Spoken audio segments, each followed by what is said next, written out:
commencer par remercier le ministre de l'Intérieur et du Développement communautaire de la sécurité publique du Burundi pour la célérité avec laquelle il a permis d'organiser cette rencontre.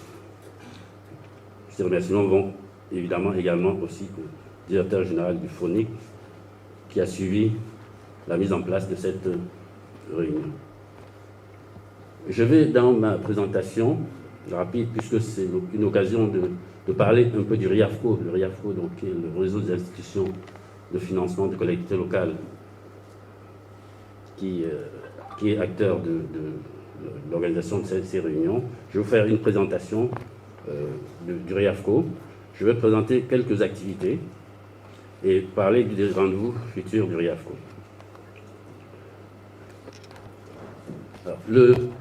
Les institutions de financement de collectivités locales sont reconnues comme les moteurs de la décentralisation et du développement local dans la plupart des pays du monde, et en Afrique en particulier.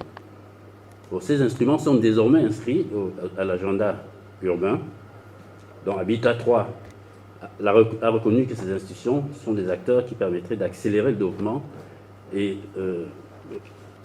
permettre d'éradiquer la pauvreté. Ces institutions ont créé pour répondre aux problématiques de financement de développement local et pallier au manque de ressources pour les collectivités locales.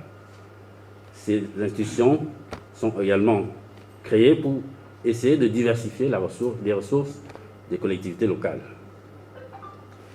et donc permettre qu'il y ait une vraie décentralisation financière, fiscale, ce qui n'est pas encore le cas, donc c'est un travail à mettre en place.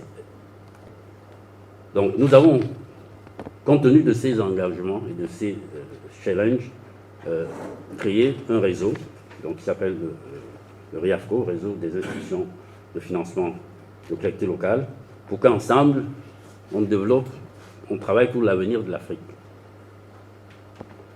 Alors ce réseau a été créé en novembre 2014 au Cameroun.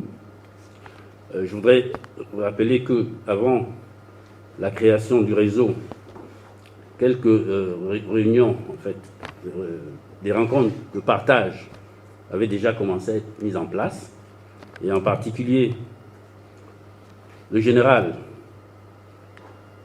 M.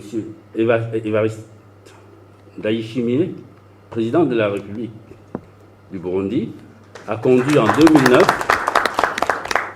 2009 une délégation du FONIC au Cameroun pour échanger avec le FECOM, ce que nous sommes en train de faire aujourd'hui. Et lors de cette délégation, de ces rencontres, il a été noté qu'effectivement, il était important d'aller dans le sens d'une mise en place de la coopération multilatérale. À l'époque, c'était bilatéral. Et donc, vous voyez, 2009-2014, le président de la République du Burundi avait déjà une vision, et cette vision a été mise en œuvre par la création du RIAFCO. Et je rappelle d'ailleurs que l'équipe du Burundi était à Yaoundé pour la création de ce réseau. Donc, l'équipe du Burundi faisait partie des 4 pays créateurs du RIAFCO. Il y avait le Burundi, le Cameroun, le Mali et le Gabon. Donc nous sommes très très reconnaissants de l'attention que le général Évariste Ndayishimiye, président de la République, porte sur les problèmes de développement local. Donc ce réseau a été créé et aujourd'hui, avec 4 membres, aujourd'hui, il y a 12 membres qui sont les institutions de financement de collectivités locales du Bénin, la CONAFIL, le Burkina Faso, le Burundi, le Cameroun, la Côte d'Ivoire, le Gabon, Madagascar, le Mali, Niger, le Sénégal et la Guinée. Donc c'est une volonté d'avoir des débats techniques de haut niveau entre ces institutions qui a poussé la création de ce réseau, de promouvoir la solidarité entre les membres, c'est ce que nous sommes en train de faire aujourd'hui, et de faire beaucoup de plaidoyer pour que les institutions de financement de collectivités locales soient des acteurs reconnue au niveau mondial. Alors, la structure qui pilote ce réseau aujourd'hui est donc d'abord de façon institutionnelle, le siège du RIAFCO se trouve à Yaoundé, au Cameroun. Ça a été décidé lors de l'Assemblée générale constituante de ce réseau. Le bureau est aujourd'hui présidé par le FECOM du Cameroun. Et comme vice-président, nous avons l'ANICT du Mali, le Fonds permanent de collectivité locale de Côte d'Ivoire. Le secrétariat général est assuré par le FONIC du Burundi et le secrétariat général adjoint par l'ANFIC du Niger. Comme par hasard, c'est l'équipe qui gère le secrétariat général qui est présent ici aujourd'hui. Le trésorier par le Gabon. Bon, les membres sont toutes les institutions qui financent les collectivités locales. Donc le secrétariat permanent est à Yaoundé et donc développe, coordonne les activités, assure le lien entre les membres et assure la gestion administrative du réseau. Nous avons un partenaire stratégique qui s'appelle le Fonds mondial de développement des villes, dont le siège est à Paris et avec qui nous travaillons. Les objectifs du RIAFCO, quand on l'a mis en place, se reposent sur 3 piliers. Le premier pilier, c'est les échanges d'informations. Collecter des informations générales sur le cadre dans lequel évolue chaque membre et partager cette expérience avec les autres membres, donc qu'elles soient positives ou négatives. Le deuxième pilier, c'est être un centre de ressources. Ce sont des ressources humaines, des experts capables d'apporter leur soutien technique aux collectivités. Ressources documentaires, donc nous avons mis en place un site web qui intègre un certain nombre de revues que nous partageons et que partagent les membres du réseau. Et les formations et des forums. Le troisième pilier, qui est très important, c'est une force de proposition, de représentation et d'intermédiation privilégiée. Donc, avec les pouvoirs publics, les pays étrangers qui soutiennent la décentralisation en Afrique, les organismes internationaux. Donc, c'est le troisième pilier, donc, qui est une fonction de plaidoyer. Le RIAFCO, si on peut parler RIAFCO en chiffres, le RIAFCO comprend aujourd'hui 3699 communes et un effectif de 1000 agents. Si on peut parler de PIB, de l'ensemble des pays qui représentent le RIAFCO, c'est 161 milliards de dollars.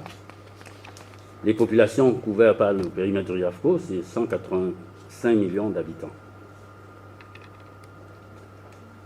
Le RIAFCO a été créé en 2014 et déjà reconnu au bout de très peu d'années. Le RIAFCO est une jeune institution.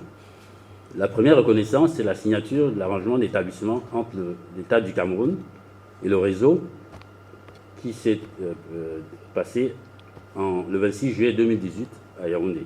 Donc ça permet de donner des facilités au réseau pour organiser des rencontres. Une des reconnaissances aussi, c'est qu'à l'occasion de l'Assemblée générale de ONU Habitat qui s'est tenue le 23 au 31 mai 2019 au Nairobi, le président du RIAFCO a été désigné membre du groupe consultatif d'une Habitat, qui comprend 12 personnes dans le monde. Donc c'est une autre reconnaissance très forte du RIAFCO. Une autre reconnaissance, c'est dans le cadre de la 74e Assemblée générale des Nations Unies et en marge du sommet du secrétaire général des Nations Unies sur le climat, le 24 septembre 2019 à New York, États-Unis, le RIAFCO a lancé l'Alliance mondiale des institutions de financement de collectivités locales, puisque le RIAFCO est le seul réseau aujourd'hui au monde qui regroupe des institutions de financement de collectivités locales, dont ce modèle a été pris en exemple pour agrandir. Et aujourd'hui, nous avons l'Amérique latine qui a créé également un réseau. Nous avons été invités aux rencontres à Abidjan sur la ville durable. Le RIAFCO a été présent à la COP25 en Espagne, à la COP26 en Écosse. Donc, le RIAFCO, c'est donc une structure qui a été créée pour que les institutions apprennent les uns des autres. Alors, quelques activités du RIAFCO. J'en ai cité déjà quelques-unes avant. Il y a eu le sommet des régions et villes africaines de Yamoussoukro. Le RIAFCO était présent. La conférence Financing for Development à Addis Abeba. Les rencontres Africité. La 3e conférence des Nations Unies sur le logement a vu la présence du RIAFCO. Donc cette activité de plaidoyer, qui était l'activité principale des premières années du RIAFCO, a permis d'être présent dans en 6 ans, donc 40 événements internationaux. Donc ça nous a permis d'être aujourd'hui là où nous sommes. Pour également, comme une des actions, c'est renforcer la mission des institutions membres. Nous avons réalisé un certain nombre d'activités. On a réalisé une étude que nous appelons diagnostic sur 8 institutions de financement de collectivités locales en Afrique, y compris le FONIC. Cette étude est disponible. Nous avons fait avec les financements de l'UNCDF et la Banque mondiale 4 études pour accompagner le FDL de Madagascar, le FECOM du Cameroun, l'ANICT du Mali et l'ANFIT du Niger. Nous avons organisé des visites du Fonds de prêt collectivité locale Côte d'Ivoire au Cameroun. Nous avons organisé la visite, comme l'a dit le DG de l'ANFIT, un certain nombre de visites de partage, je vais aller très vite. Nous avons organisé notre premier atelier en 2018 à Dakar, qui était un atelier très important. Nous nous sommes retrouvés pour la première fois. Nous avons également organisé un dernier atelier dont a parlé le directeur général du FONIC à Bamako récemment. Alors, je ne vais pas être très long parce que les actions à venir du RIAFCO, les grands enjeux auxquels nous devons faire face, c'est consolider le réseau par l'adhésion de nouveaux membres, parce que nous avons vocation à intégrer toutes les institutions de financement de collectivités locales africaines, et même être un organe de l'Union africaine chargé du financement de collectivités locales. Donc mettre en place de nouveaux partenaires avec des partenaires techniques pour appuyer nos activités, mettre en place des programmes de formation visant à renforcer la capacité des IFCL et approfondir la compréhension des besoins de ces IFCL pour pouvoir apporter des solutions. Alors, les activités les actions à venir récentes, nous préparons actuellement l'Assemblée générale élective du RIAFCO. Le RIAFCO est un réseau dont les membres sont renouvelés tous les 3 ans. Donc nous avons en marge d'Africité au Kenya, du 17 au 21 mai à Kisumu, une assemblée générale où évidemment le FONIC, l'ANFIT, le FECOM, tous les membres sont attendus parce que c'est une rencontre qui permettra de renouveler le bureau. Nous travaillons également sur des fiches thématiques parce que nous avons eu un appui de la KfW Bank pour faire des programmes sur 3 ans. Le programme 2022, ce sont 2 fiches dont les